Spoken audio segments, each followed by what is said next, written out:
우리 하나님 말씀 마가복음 연속해서 하는데요. 마침 오늘 딱 여기 부활에 관한 하는 그런 장이 딱 됐어요. 제가 딱 이렇게 일부러 하려고 하는 게 아닌데 어떻게 딱 그냥 맞았어요. 16장 1절부터 8절까지 말씀입니다. 부활 이후엔 그럼 도대체 우리 어떻게 해야 되는 거야? 뭘 해야 되는 거야? 하나님이 말씀하셨는데, 물론 이제 그때 제자들에게 하신 말씀이죠. 오늘날에 우리에게도 말씀하시는 거지만, 뭐 세상 땅끝까지 복음 전하라, 물론 이런 얘기도 하셨어요. 근데 부활하시고 바로 천사가 한 말은 이거예요. 갈릴리에서 만나자. 안식일이 지남에 막달라 마리아와 야고보의 어머니 마리아와 또 살로메가 가서 예수께 바르기 위하여 향품을 사다 두었다가 안식 후 첫날 매우 일찍이 해 돋을 때에 그 무덤으로 가며 서로 말하되 누가 우리를 위하여 무덤 문에서 돌을 굴려주리요 하더니 눈을 들어 본즉 벌써 돌이 굴려져 있는데 그 돌이 심히 크도다. 무덤에 들어가서 흰 옷을 입은 한 청년이 우편에 앉은 것을 보고 놀라매 청년이 이르되 놀라지 말라. 너희가 십자가에 못 박힌 예수인 예수를 찾는구나. 그가 살아나셨고 여기 계시지 아니하리라. 보라 그를 두었던 곳이니라. 가서 그의 제자들과 베드로에게 이르기를 예수께서 너희보다 먼저 갈릴리로 가시나니 전에 너희에게 말씀하신 대로 너희가 거기서 배우리라 하라 하는지라. 여자들이 몹시 놀라 떨며 나와 무덤에서 도망하고 무서워하며 아무에게도 아무 말도 하지 못하더라. 아멘. 예수님 부활하시고 그 이후에 우리가 어떻게 살아야 되는지에 대해서 더 많이 집중하고 관심 갖기로 합니다. 말씀에서 뭐라고 하시고 또 예수님은 무엇을 하셨는지 우리가 오늘 말씀을 통해서 밝게 깨닫기로 나오니 하나님 함께하여 주시옵소서. 예수님 이름으로 기도했습니다. 아멘. 작년 부활절에 제가 뭘 설교드렸냐면은 부활절, 추수감사절, 이제 성탄절 이런 거 매년 돌아오는 거지 않습니까? 그래서 이제 좀 맨날 똑같은 얘기를 할 수는 없어요. 그죠? 관점도 맨날 똑같아 들어보면 모든 그 절기설교가 비슷하죠. 그래서 우리가 좀 다른 각도에서 또 볼 수 있는 게 없는가. 저는 이제 좀 원래 좀 그런 생각을 많이 해요. 늘 보던 게 물론 진리고 맞기도 한데 또 다른 각도에서 보면 또 우리가 또 다르게 생각할 수 있는, 그래서 이렇게 작년에도 찾다 보니까 지금은 또 안 그럴 수도 있어요. 몇 년 전 얘기일 수도 있습니다. 소위 말해 부활절 홀대론이라는 걸 말씀드렸어요. 뭐냐 하면 왜 부활신앙을 강조하지 않냐 한국교회가. 그 증거가 뭐냐. 부활절은 하루 하고 끝난다. 근데 부활절 전에 고난주간 일주일 금식 기도도 하고 일주일 새벽기도, 특별 새벽기도부터 하죠. 그리고 또 그 앞에 사순절이라 그래가지고 저희 교단은 이제 사순절은 지키지 않습니다. 교단별로 좀 다른데 대부분은 해요. 사순절을. 사순절, 대강절 이런 거. 그래서 40일 전부터 예수님의 고난과 십자가를 준비하고 이렇게 하면서 부활절은 딱 하루만 한다. 그러니까 비율적으로 봐도 이제 40대 1이다 이겁니다. 그래서 너무 지나치게 이 십자가의 고난, 예수님에 대해서 고통, 이런 이제 고난, 이런 거는 너무 많이 다루고, 그래서 실제로 찬양도 이런 쪽이 되게 많고요. 부활과는 찬양도 좀 적고, 실제로 좀 그래요, 정말. 가스펠송집 찾아보면요, 부활과는 찬양은 좀 작아.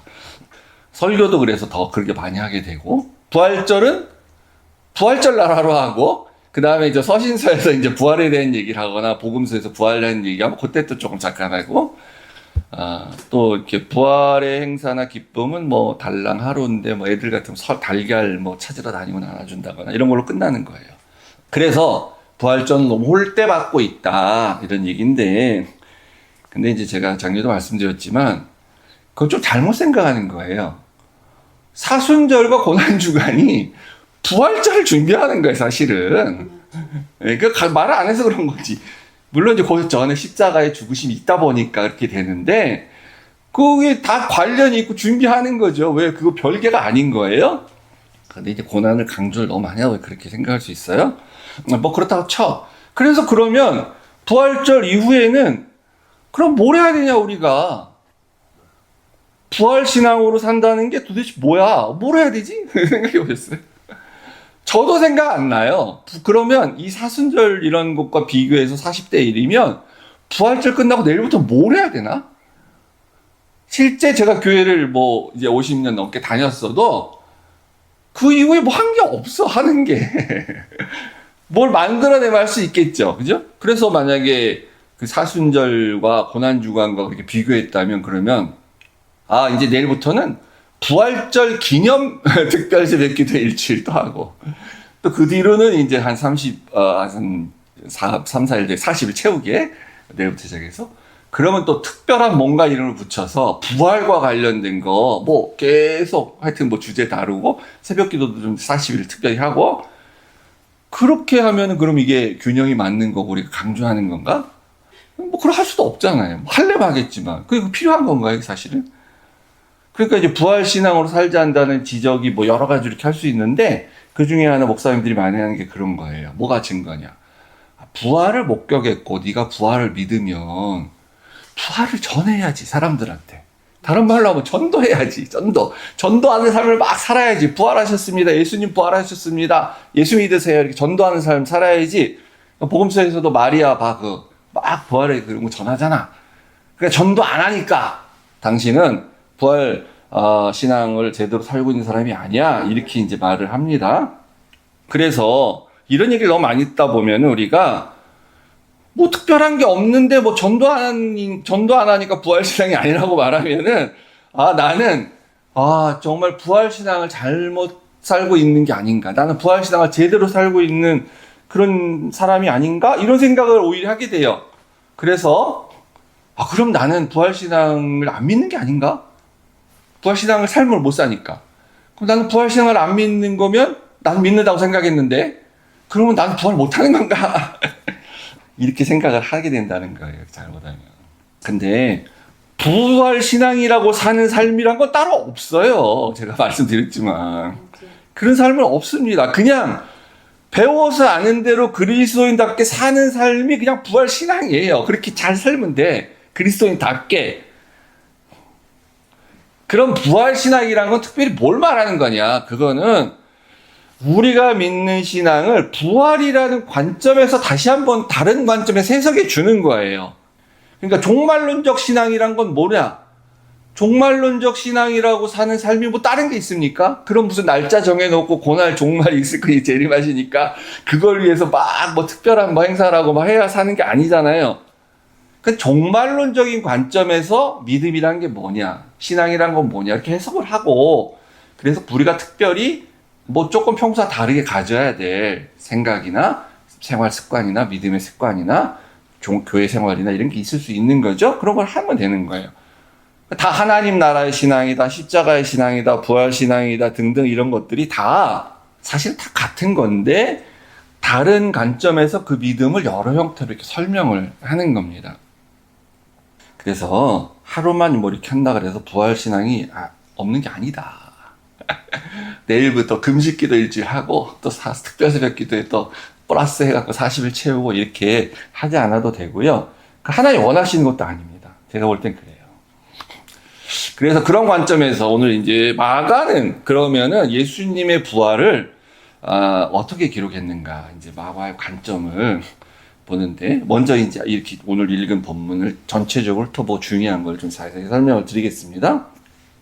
1절에 3절을 보면은 이제 이 세 명의 여인이 이렇게 나오죠. 막달라 마리아, 야고보 어머니 마리아, 또 살로메. 이제 근데 요 네 개의 복음서요. 이제 요거부터 말씀드릴게요. 마태, 마가, 누가, 요한 네 개를 같이 쫙 놓고 비교해서 보면 요 부활에 대한 얘기가 다 다릅니다. 그래서 이제 자유주의 신학자들이나 이제 비판자들은 야 이게 왜 이게 다 다르냐 똑같은 걸 보고 요거 그래서 다 조작이야. 요거 가짜지. 이거 뭐 다 이렇게 다를 수가 있어? 근데 이제 여기 나온 여인들도 다르고요. 여인의 숫자도 다르고요. 천사는 어떤 사람은 1명, 어떤 사람은 2명이라고 하고 다 달라요. 막 이렇게 크고 작은 게 다른 게 많이 있습니다. 그 다른 게 조작이 아니란 증거예요. 그러니까 역설적으로 같으면 다 똑같이 썼으면 조작을 하기 위해서 다 똑같이 맞춰놓죠, 사실은. 근데 다 다르게 보고 있는 그대로 들은 거에 대해서 그대로 쓴 거예요.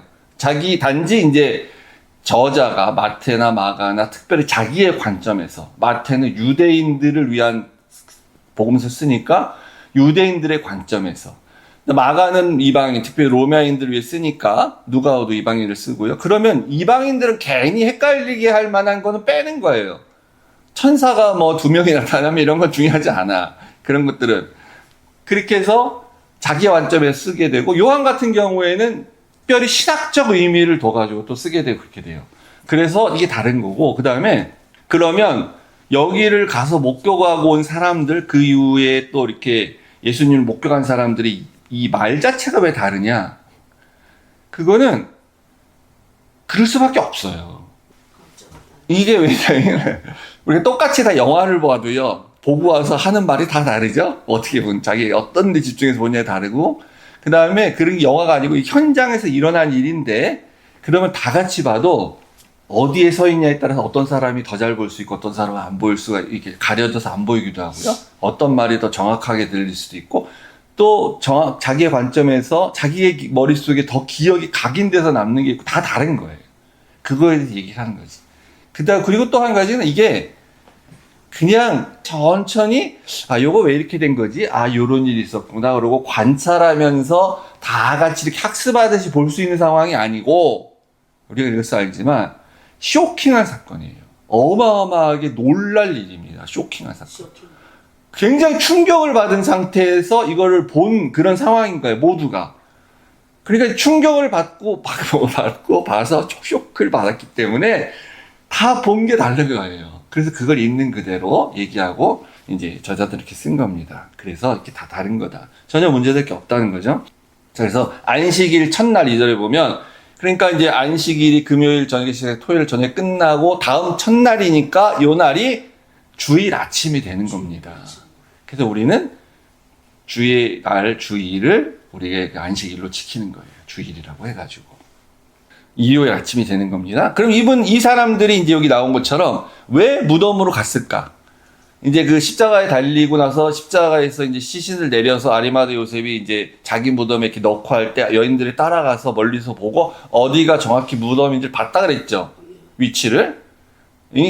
정확히 안 봤으면 이게 헷갈릴 수 있어요. 무덤들이 여러 가지 있고 동굴이 여러 가지 있으면 딴 사람 무덤을 갈 수도 있습니다. 정확히 봤어요. 그러면 이 사람들 거기 왜 갔냐?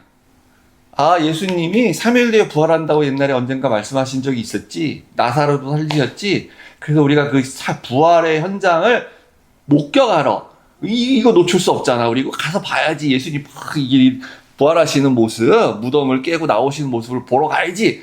이렇게 해서 간 게 아니죠, 당연히. 전혀 그런 기대를 하고 간 게 아닙니다. 그렇게 믿지도 않고 있었고요. 다 잊어먹어서 옛날에 하는 얘기는. 왜 갔냐면, 매장을 제대로 하려면 여러 가지 절차가 있어요. 어느 나라는. 우리도 그렇겠지만.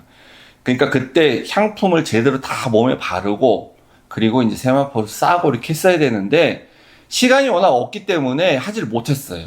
6시 전에, 오후 6시 전, 안식이 시작되기 전에 매장을 해야 됐기 때문에 급히 그때 했다는 거죠. 근데 이렇게 되면 어떻게 되냐면은, 뭐 그냥 줘도 괜찮긴 하겠지. 근데 이제 여기 그 중동의 문화가 이렇게 그대로 딱 동굴 같은 데 탁 넣어두면 1, 2년이 지나면은 시체가 이제 시신 살이 다 썩고 그대로 없어지고 부패해서 뼈만 남는데요, 보통. 그러면 뼈를 모아가지고 이제 그러면 거기 다른 데로 옮기는 겁니다. 그래서 조상대도로 있는 뼈에 같이 모아두든지, 그리고 그 동굴은 다른 사람이 또 무덤을 쓰는 거예요. 그리고 그 되기 전에도 이게 공간이 이렇게 있으면 또 다른 이제 그 누가 가족이 죽으면 또 들어오는 거예요, 계속. 그래서 한 동굴에 여러 시신들이 이렇게 되는 거예요. 이제 그렇게 하게 되는데, 장례 절차를 못했죠, 제대로. 그래서 이제 그렇게 부패가 잘 되도록 하기 위한 건지 어쩐지 모르지만 절차가 그렇고, 당연히 예의적으로 장례를 치르면 우리가 경건하게 할 걸 다 해야 되잖아요. 우리 부모님 돌아가시면 그거 대충 하면 안 되는 거잖아요, 당연히. 할 수 있는 거 다 해야지, 격식을 차려서. 우리 한국식으로. 그래서 이 여인들이 그 향유를 그때 못 발랐기 때문에 이 향품을 가지고 이제 간 겁니다. 이제 안식일 때 하면 안 되니까 그 다음날 바로 간 거예요. 근데 3절에 보니까 이제 가면서 이들이 서로 말합니다. 누가 우리를 위하여 무덤 문에서 돌을 굴려 주리요. 그러니까 출발은 했는데 가다 보니까 생각이 났어. 우리 여자들끼리 이거 무덤을 못 열 텐데, 무덤을 이렇게 돌을 굴려서 열지를 못할 텐데, 그때 생각이 났나 봅니다. 경황 없이 간 거죠, 어떻게 보면. 계속해서. 너무 쇼크한, 십자가에 죽으신 것도 쇼크한 상태였고요. 상의하고 같이 갈 만한 남자들이 없었을 수도 있고, 제자들 다 숨었잖아요, 지금 보면. 마리마드 요셉을 찾아가고 같이 갑시다. 다시 그렇게 했어야 되나? 모르겠어요. 하여튼, 경황이 없이 간 건데, 저 같은 남자가 있었으면 바로, 그렇게 가면 안 된다. 남자들이 같이 가야지. 이렇게 했겠죠. 이게 여성들의 특성 같아. 그대로 그냥 나타나는 겁니다. 그냥 감정은 앞서고, 마음은 앞서고, 그러니까 이제 일단 가다가 생각이 난 거예요. 그래서 갔더니 돌이 이제 굴려져 있어. 열려 있었어요. 굴려져 있다가 열려져 있다는 겁니다. 그러니까 놀랬죠. 그 돌은 굉장히 커서 적어도 장정 남자 서너 명이 이렇게 같이 밀어야 될 그럴 건 텐데, 이상하다 해서 들어가서 보니까 5절에 흰 옷을 입은 한 청년이 우편에 앉아 있다. 이 우편이 어디 우편이라는 건지 정확히 알 수 없어요. 그 시신이 놓였던 우편인지, 내가 봤을 때 저 오른쪽에 있었다는 건지. 예. 그게 누구냐면 천사예요. 흰 옷 입은 청년. 그러니까 사람이 아니란 걸 분명히 알 수 있었어요. 천사다. 요거는 이따 다시 한번 설명드리겠어요. 그리고 6, 7절에 보니까 이제 청년이 니네 누구 찾으러 왔냐? 그러면서 당연히 예수님을 찾는구나. 이렇게 알고 있지, 당연히. 여기 안 계시다 이렇게 말해주는데, 여기 잘 보세요. 너희들이 예수를 찾냐? 이렇게 묻는 게 아니고 나사렛 예수를 찾고 있냐? 이렇게 묻잖아요. 요 상황에서 굳이 왜 나사렛 예수라 그랬을까요? 이거 안 맞는 것 같지 않아요, 너무? 왜냐하면 나사렛 예수가 좋은 그런 호칭이 아닙니다. 나사렛 사람 예수라는 거는 나사렛이랑 깡촌 시골 동네 예수, 출신 예수. 그래서 좋은 쓴 용어가 아니에요. 그냥 우리가 성경에 나오니까 쓰는 거지. 이름도 아니고, 나사렛 출신 예수. 이 부활하신 상황이잖아요. 그러면 너희가 그리스도 예수, 메시아 예수를 찾으러 왔냐? 혹은 영광의 왕 예수를 찾으러 왔냐? 이렇게 해야 맞는 거 아니에요, 그죠? 이렇게 말 안 하고 나사렛 예수를 찾으러 왔냐? 딱 이렇게 얘기합니다. 이것도 좀 이따 말씀드릴게요. 살아나셨어. 여기 안 계셔. 그래서 너희들은 가서 제자들에게 이제 무슨 전해라라고 말을 줍니다. 요 말은 천사가 하는 거니까 이제 하나님의 말씀이에요. 여기 하나님의 위임 명령인 거죠, 사실은. 근데 요때 제자들과 7절 보시면 제자들과 베드로에게 이르기를 이렇게 얘기하면서 콕 집어서 베드로만 딱 얘기하죠. 이름을 딱 해서. 여러 가지 의미가 있겠지만, 뭐, 베드로를 제 수석 제자다. 그런 게 아니고, 이제 저는 이렇게 생각해요. 그러니까 최고의 권위를 다시 세워주는 게 아니고, 12명, 이제 유다 죽었고, 11명 중에서 어떻게 보면, 베드로가 좀 제일 심하게 부정하고 배반했잖아. 부인정하고. 다른 제자들에게 도망갔지. 자기는 또 예수 모른다고 저주도 하고 막 그랬잖아. 탁 집어서 베드로만 얘기해주는 거는 뭔가 좀 위로하는 게 아닌가 이런 거예요. 예수를 부인하긴 했지만, 그러나 다시 기회가 있다. 네가 이 하나님의 지금 이 위임 명령 다시 듣고 순종하고, 그리고 이제 회개하고 다시 예수님 가르침대로 살 거면, 그러면 너는 다시 기회가 있을 거야. 네가 한번 그렇게 부인했다 그래가지고 구원받지 못하는 건 아니야. 그거는 이후의 삶이 중요한 거지. 그러니까 6.25 전쟁 얘기 지난번에 한번 드렸는데, 누가 막 총뿌리를 겨누고 너 예수 믿는다고 하면 죽을 거고 안 믿는다고 하면 살려줄 거야 그렇게 막 하고 막 옛날에 그랬다 그러잖아요. 들은 얘기죠. 당연히 본 적 없고. 그랬을 때 죽음의 위기 앞에서, 물론 로마 시대에 사자의 그 밥이 돼가지고 죽으면서도 한 그런 이제 순교자들이 있었지만, 그 이후로도 많은 순교자들이 있었지만, 그때 막 내가 죽음이 너무 두려워갖고 나 예수 안 믿는 사람이 나 교회 안 다녀 막 이렇게 했다 그래가지고 그 말 때문에 지옥에 가냐고요. 그런 건 아니에요. 근데 그렇게 말하고 계속 이후에 그렇게 살면 모르지. 문제가 있지. 계속 불신자로서 쭉 살면, 예수 안 믿고 계속해서 죄 짓고 계속 살면, 그럼 원래 옛날부터 안 믿은 사람이지, 그 사람은. 이후의 삶이 중요한 거예요. 그러니까 그래서 이제 여기서 이 천사가 가서 할 말을 주지 않습니까? 갈릴리로 가라. 갈릴리로 예수님이 먼저 가서 계셔. 그러니까 너희도 거기로 가라. 너희를 거기서 배울 거다라고 했지 않습니까? 그걸 전하라고 그랬습니다. 제자들한테 전해라. 이게 하나님의 메시지예요, 지금. 그러니까 예수님이 겟세마네에서 동산에서 기도할 때 침묵하셨죠? 대답하지 않으셨죠? 이후에 잡혀가셔가지고 고난당하시고 그럴 때 아무 말도 안 하셨죠? 하나님 침묵하셨어.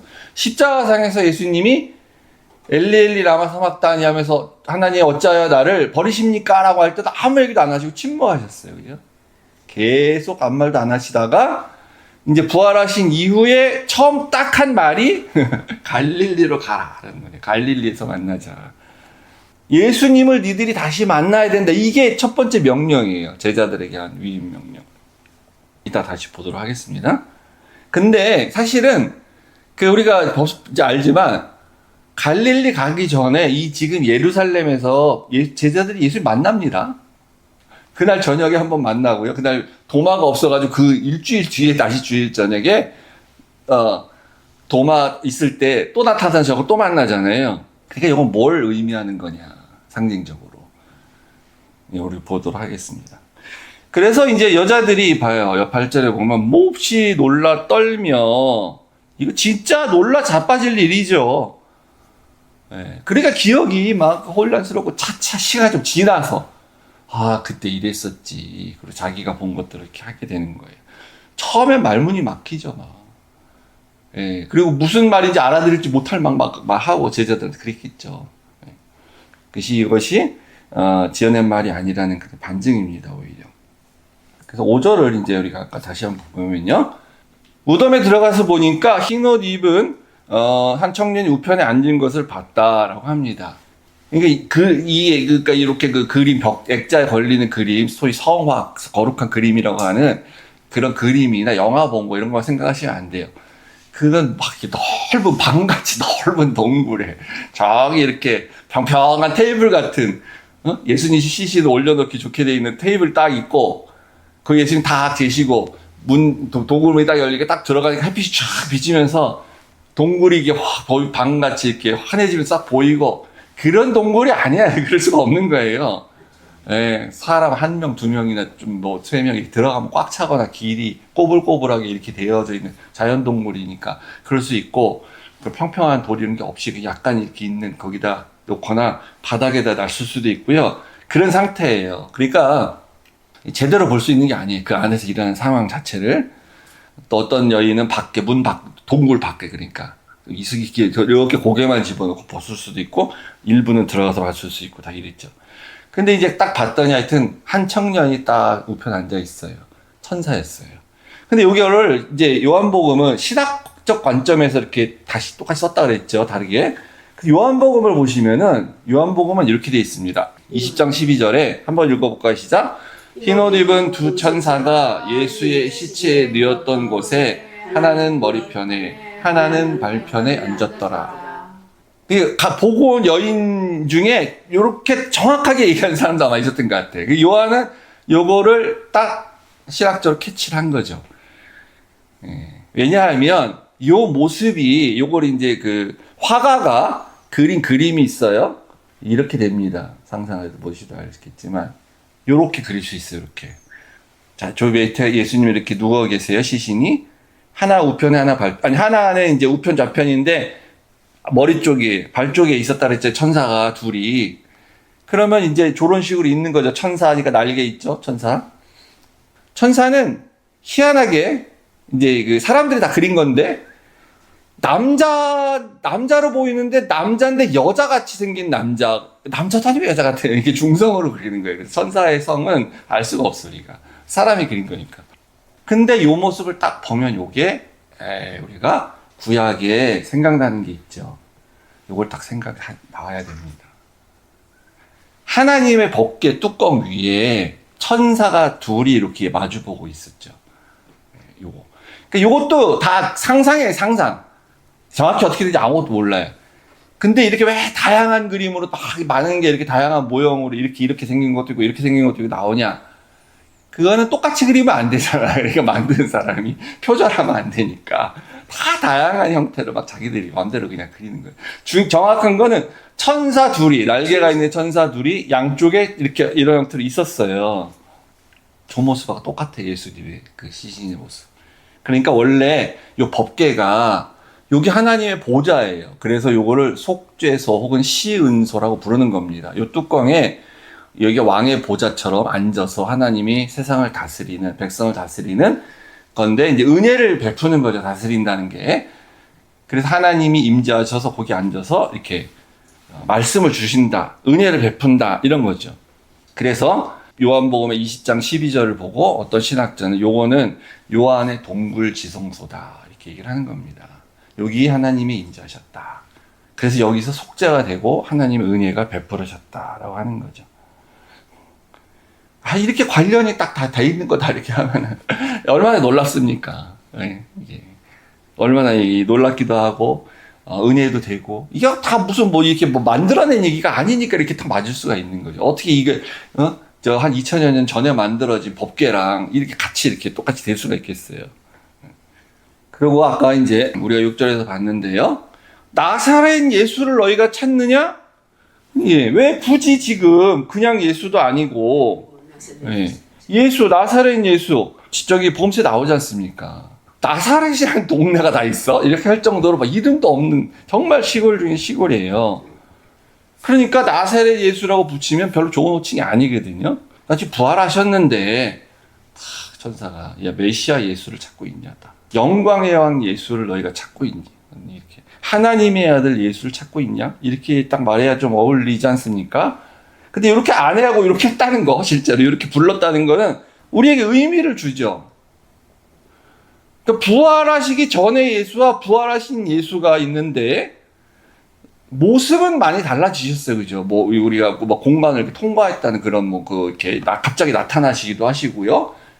그죠? 엠마오 두 제자들이 갑자기 나타나시기도 하고 그러니까 이 육체와는 다른 육체를 가졌다, 몸이 달라지셨다라는 걸 이제 우리 성경을 통해서 알 수 있는데, 그 나사로나 이런 사람이 죽었다 다시 살아나서 똑같은 몸을 가지고 살다가 죽은 거랑 완전 다른 그런 몸이다라는 걸 우리가 알 수 있는데, 근데 그런 거 빼고 의미적으로 영적으로는 부활 전의 예수나 부활하신 후의 예수나 똑같다는 거예요. 달라진 게 없어요.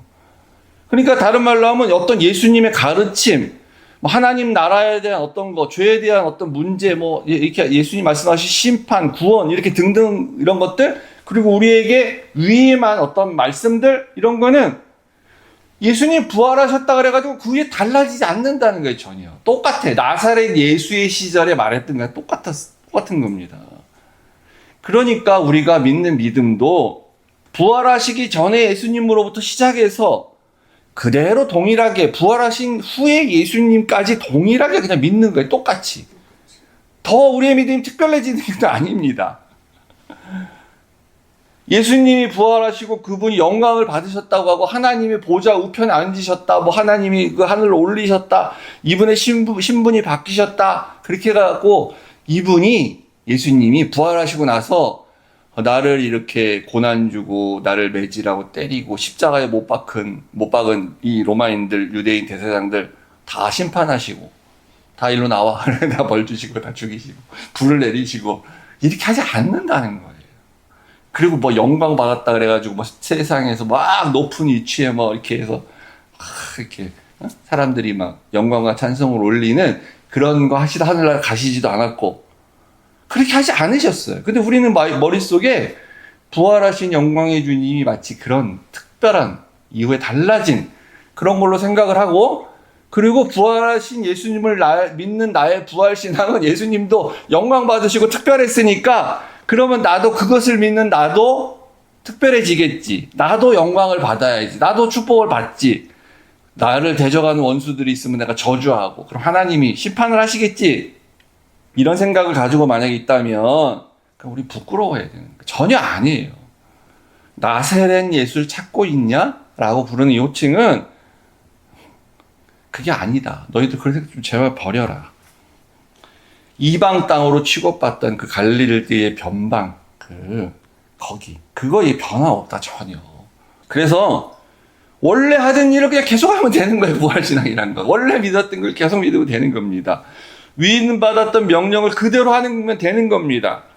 그래서 예수님이 나사렛 예수 시절에 뭐를 했죠? 한 것도 많이 했지만 뭘 당했습니까? 가족들이 외면했죠? 아, 저 미친 거 아니야? 우리 아들 예수, 우리 형 예수 미친 거 아니야? 이렇게 가족들도 그랬다고 생각했죠? 사람들이 불신했죠? 냉대했죠? 고난도 많이 받았어. 고생도 많이 했어요. 예수님. 그래서 이 인자가 누울 자리도 없다. 이런 얘기도 하지 않았습니까? 핍박도 받으셨죠. 십자가에도 못 박히셨죠. 그러면 그 전에 그랬으니까 부활 이후에 그런 게 없어지는 게 아니고 나사렛 예수 동일하다는 거예요. 그러니까 우리가 동일하게 여전히 그런 것들이 우리한테 있다는 겁니다. 부활하셨으니까 승리하셨다. 다 이겼다. 이거는 예수님이 죄에 대해서 이기셨다는 거지. 우리에게 야 그러니까 앞으로 너희들의 믿음 생활에는 탄탄대로만 있어. 이런 게 아니라는 겁니다. 전혀. 그래서 이 의도적으로 이렇게 천사가 나사렛 예수라고 부르는 건 의도적이라고 저는 보는데 그래서 이거는 갈릴리에서 만나자라는 말씀과 이렇게 연결된다고 보아집니다. 금요일 내내 침묵하신 하나님이 이제 대답하신 첫 번째 위임 명령이 갈릴리로 가라. 갈릴리에서 만나자. 예수가 먼저 가 있을 거다라는 겁니다. 그러면 만나자는 데 핵심이 있을까요? 갈릴리라는 장소가 중요할까요? 만나야 하는 거는 뭐 당연히 이루어져야 될 거겠죠. 제자들 다시 만나셔야지. 당연한 수순 아니겠습니까? 그래서 예수님이 아까 말씀드린 대로 최소 2번 성경에 나오는 건 예루살렘이 이미 만나셨어요. 그날 저녁에 제자들이 모여있는 곳에 예수님이 나타나셨잖아요. 근데 그날 도마가 없었어. 일주일 뒤 주일에 도마가 있을 때 다시 나타나셨어요. 그래서 이 주일 성수라는 게 이렇게 지켜지고 신약은 우리는 주일을 지키는 겁니다. 주일을 예수님이 새로운 예배에 하나님을 만나는 그런 날로 이렇게 의미를 부여하신 그대로 보게 되는 거예요. 자, 그러면 만남이 중요한 거야. 만남. 장소가 갈릴리가 중요한 게 아니고. 그렇다면 그럼 예루살렘에서 그냥 계속 만나시면 되는 거 아니에요? 예루살렘에서 계속. 왜냐하면 사도행전을 나중에 가서 보면은 제자들이 갈릴리로 갔다가 다시 다 예루살렘으로 옵니다. 예루살렘은 얼마나 중요합니까? 하나님의 도성이죠. 그리고 예루살렘에서 핍박받고 십자가에서 죽으셨으니까 여기서 부활하신 이후에 계속 그 예수님의 부활을 증거하는 게 중요할 거 아니에요. 근데 왜 갈릴리로 가자 그럴까? 갈릴리에서 만나자 그럴까요? 기억나실지 모르겠는데 마가복음 14장 28절에 미리 예언처럼 하신 적이 있었어요. 이 말을 한번 읽어볼까요? 예. 그러나 내가 살아난 후에 너희보다 먼저 갈릴리로 가리라. 왜 그러셨을까? 왜 꼭 갈릴리로 가시고 거기서 만나자고 하셨을까? 그래서 이제 이렇게 예언처럼 했기 때문에 이 천사도 갈릴리로 가라 얘기한 겁니다. 왜 그러셨을까? 요 말을 할 때 상황이 뭔지가 저는 단서라고 생각해요. 이게 어느 상황에서 말씀하시냐면 제자들이 다 배신하고 도망갈 거다라고 예수님이 말씀하실 그때예요. 제자들은 다 그냥 뭔 말인지 모르고 있었는데 베드로가 나서서 나는 절대로 도망 안 갑니다. 나는 죽을지언정 예수님과 함께 하겠습니다. 라고 말을 해요. 그때 이 말을 하신 거예요. 이 배신하고 도망간 또 부인한 베드로, 이렇게 부정한 베드로 이런 사람들이 실제 그렇게 했잖아요. 그러니까 이 사람들을 이제 다시 만나시고 결국은 목적은 이 사람들의 신앙이 다시 회복이 돼야 되는데 그러려면 예루살렘에선 뭐 안 될 것까지는 아니지만 갈릴리에 가서 만나야 거기서 만나야 되는 거예요. 그러니까 이 상황에서 얘기를 하신 거지. 우리가 그때 만날 거야 다시 그때가 되면. 갈릴리는 어떤 데입니까? 뭐 빠르게 말씀드리면 그렇죠. 가르침의 장소였죠. 추억의 장소, 신앙의 고향. 거기서 이제 제자들이 예수님 만나서 부름받았고 예수님을 믿은, 영접한 그런 고향이잖아요. 자기들 믿음의 고향, 실제 자기들 살던 데고 대부분 제자들이 그러니까 믿음의 그런 본거지예요. 여기가 그냥. 그러니까 가면 거기 그 동네 자체가 있을 때 예수님과 지나왔다 3년의 시간이 그냥 쫙 이렇게 생생하게 기억이 나는 그런 곳인 거죠. 개별적으로 우리도 다 이런 데가 있어요. 저 같은 경우에는 이제 믿음의 고향이 이제 그 어릴 때 다닌 중학교, 고등학교 때 다닌 교회가 있어요.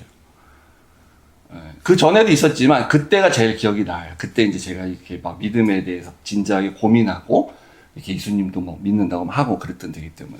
근데 그 교회가 아직도 거기 있어요. 그냥 그대로. 서울시 마포구 도화동에 있는 교회인데, 야, 교회가 막 부흥을 해가지고 거기 팔고 뭐 큰 데로 가고 그러면 제가 거기 있었던 거기는 없어졌을 텐데 그 교회가 늘 똑같은 사이즈 비슷한가 봐. 여전히 거기 있어. 예전에 한번 간 적이 있었어요. 이제 대학 졸업하고. 그러면 이제 확실히 달라. 옛날 일이 다 생각이 나요. 그때 내가 이렇게 헌신했었지. 막 이러면서. 내가 이렇게 그때 신앙생활 잘했지. 만약에 제가 목사이기 때문에 물론 뭐 그냥 추억만 하는 건데, 제가 교회 안 다니고 이렇게 믿음 생활을 안 하고 목사가 안 돼가지고 살다 보니 힘들어서 뭐 교회도 안 다니고 그러고 있었다면, 그러면은 저는 그렇게 가서 거기 있었을 때에 회복할 수 있는 그런 기회가 아마 될 그런 장소가 됐을 거예요. 그런 사람들한테 필요해요. 갈릴리에서 만나자. 그러니까 신앙생활 하다가 혹시 실족하고 교회 안 다니거나, 이제 그런 사람 많죠? 미국 교회에서 많이 보는데, 제가. 다녀도 믿음 없이 그냥 왔다 갔다 형식적으로 다니는 그런 사람도 많죠, 교회 안에. 이제 하나님이 그런 사람들한테 그렇게 말씀하시는 거예요. 지금 메시지가 그런 사람들한테 음성을 들려드리는 겁니다. 갈릴리에서 만나자. 거기 가야만 됩니다. 그런 면이 있다고 보여집니다. 근데 이제 개인의 회복만을 위해서 만나자고 하시는 것 이상으로 그 갈릴리에는 답이 있어요. 무슨 답이냐면, 부활 이후에, 그럼 부활하신 이후에 도대체 뭘 하고 우리가 살아야 되냐.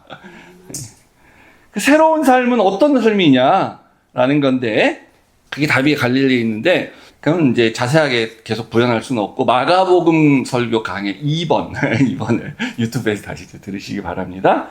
간단하게만 요약하면 이제 방향성을 보여줘요. 갈릴리에서 시작해서 예루살렘으로 우리가 믿음이 간다고 볼 수 있습니다. 갈릴리, 나의 삶의 자리에서 시작해서 종교적인 그런 도시로 상징되는 성전이 있는 예루살렘으로 이게 확장되어져 가는 게 우리의 믿음 생활이란 거죠. 그리고 필요할 때 다시 갈릴리 와서 충전 내지는 회복을 하고, 그래서 제자들이 실제 이 갈릴리에서 예수님 만난 얘기가 복음서에 잠깐 나오고, 그 이후에는 다시 예루살렘 왔어요. 그리고 예수님 뭐라 그래요? 예루살렘 떠나지 말라 그러잖아요. 다시 갈릴리 가면 안 돼. 예루살렘 떠나지 마. 왜냐하면 여기서 기다리고 있어요. 오순절 성령이 여기 강림을 해. 그리고 뭐라 그럽니까? 승천하시기 전에 예루살렘에서 시작해서 온 유대와 사마리아와 땅끝까지 너희들이 갈 것이다. 이렇게 해서 예루살렘 굉장히 중요한 겁니다. 거기 있어야 돼요. 우리의 믿음의 자리는 또 거기예요. 근데 그 이전에 이렇게 하려면 갈릴리가 반드시 있어야 된다는 거죠. 하나님 나라가 시작된 곳, 이 복음이 시작된 곳, 거기가 갈릴리였거든요. 우리 각자가 제자들로서 부름을 받고 그때 헌신했던 공동체가 있던 곳, 제자 공동체, 신자들의 공동체, 거기 있었죠. 갈릴리에서. 그래서 예수님께서 일상생활 속에서 사람들을 만나고 관계하고 뭐 삶에 직접적으로 개입하셨던 그곳, 거기에요. 제자들 대부분도 갈릴리 출신이고요. 복음서를 쭉 보면 사역의 대부분도 다 갈릴리에 사는 겁니다. 유대에선 잠깐이에요, 잠깐. 일으키신 기적 33개 중에 25개도 갈릴리고요. 비유를 들으신 32개 중에 19개도 갈릴리가 배경이고, 첫 기적 가나의 혼인잔치도 갈릴리에서 하게 된 거죠. 그렇기 때문에 중요한데, 그러나 예루살렘도 중요합니다. 왜냐하면 성전이 여기가 있는 곳이에요. 근데 이 성전은 어떤 곳이냐면 하나님의 영광이 임하는 곳이에요. 그래서 출애굽기에 보면은 하나님의 영광이 이제 성막에 임하잖아요. 그게 이제 성전이 된 거거든요. 근데 이제 성전은 이제 문제가 생겨서 이제 없어지게 되는 건데, 재림하실 때에 요한계시록에 보면 새 예루살렘이 하늘에서 내려온다 그러잖아요. 새 예루살렘. 그러니까 새 성전이 내려온다는 겁니다. 이 하나님 나라의 완성의 최종적 단계는 예루살렘이다라고 볼 수가 있을 것 같아요. 여기서 이제 십자가의 고난이 있었고, 십자가의 사랑과 은혜가 있었고, 부활이 있었고, 그리고 영광에 이르게 되는 것을 이제 그런 영광에 이르는 삶을 상징하게 되는 거죠. 성령이 강림하시고, 오순절 성령이. 그리고 교회가, 그래서 교회라는 이름으로 탄생하는 첫 번째 공동체는 이 예루살렘이 이제 되는 거예요. 그래서 내 신앙의 본질을 갈릴리라고 말한다면, 그러면 내가 사는 곳, 내가 처한 상황은 예루살렘이다, 이렇게 말할 수가 있습니다. 근데 이제 우리가 아까 말씀드린 거 잘못 생각하면 예루살렘에서 내가 자꾸 부활 이후에 예수님이 받으신 영광, 뭐 이런 권세, 축복 이런 것만 찾고 살면 그러면 안 된다는 거죠. 그럴 때는 반드시 갈릴리로 돌아가서 다시 예수님을 만나고 회복하고 그리고 나서 다시 예루살렘으로 돌아와야 되는 건데 그걸 오늘날로 치면 이런 거라고 할 수 있습니다. 우리가 각자의 이제 교회로 가서 나의 직장에 우리가 가서 또 넓게 해서는 우리가 속한 사회와 우리가 속한 국가에 가서 그 부활신앙을 가진 그리스도인 닮은 삶을 사는 것. 그게 이제 부활신앙인 거예요. 근데 잘 안 돼. 그러면 다시 나의 믿음의 고향이 갈릴리로 가서 회복을 하고 다시 좀 반성을 하고 그리고 끝나면 안 되고 다시 예루살렘 온 것처럼 우리의 교회로 돌아와서 이것이 부활신앙이지 뭐 부활절 이후에 우리가 뭘 더 특별히 뭘 해야 되고 뭘 해야 되고 그래야지만 부활신앙으로 사는 것이 아니라는 것을 여러분 믿으시고 그렇게 살시기를 주의 이름 축복합니다. 아멘.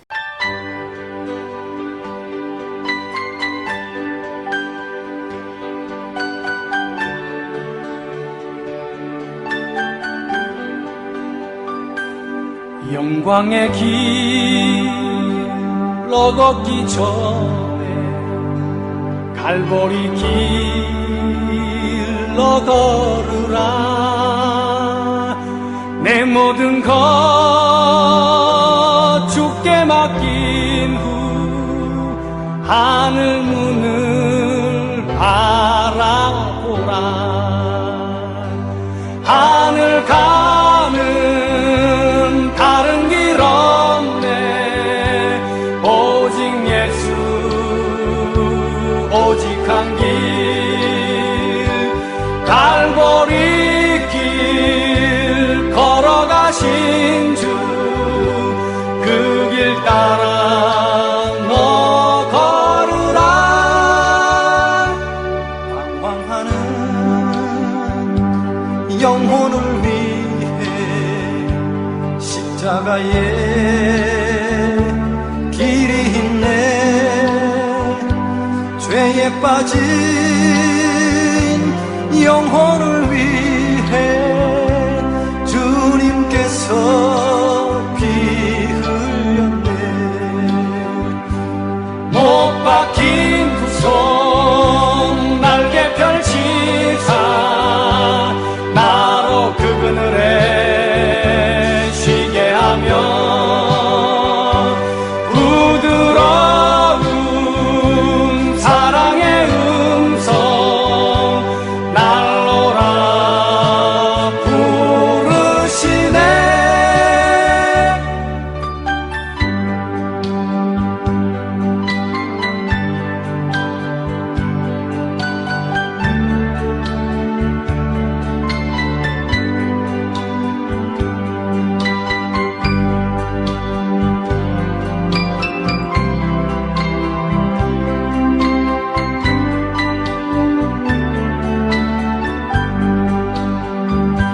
하늘 가는 다른 길 없네. 다만 한 분 나의 예수 부활의 주 말씀하시네. 갈보리 길 너 걸으라. 고난의 길 앞서가신 주 가시관에